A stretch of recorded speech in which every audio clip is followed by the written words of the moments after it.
I'm Ishani Bakshi, and on this channel I travel the world via books, meaning I'll be reading one book from every country in this world.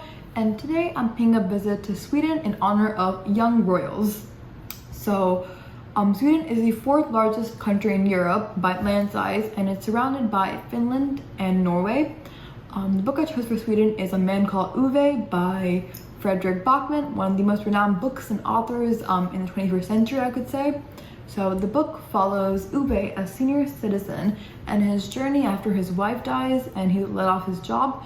And throughout the book, he tries to take his life using the various methods, and it basically follows that story and also his journey in that sense, and also other little side plots of him interacting with his different neighbors, specifically the new family that moved in across the street.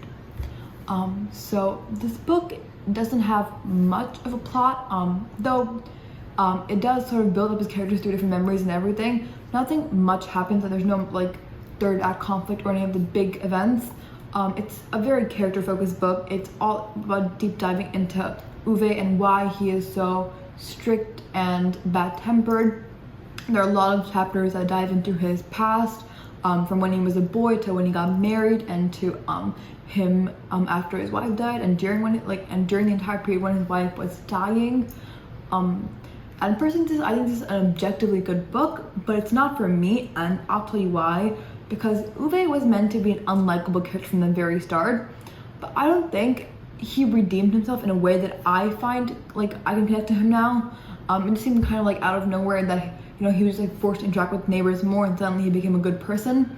I do understand like this more nuances in that. However, for me, he just wasn't the character for me. But people who have people like Ove in their life, or someone who really loves like really diving into character analysis and all the little itsy bitsy and gritty details of that, would love this book. Not for me.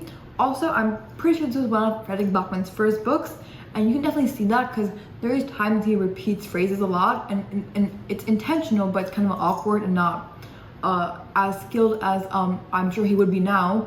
But overall, it was a good book. I'd give it a 3.5 out of 5 stars.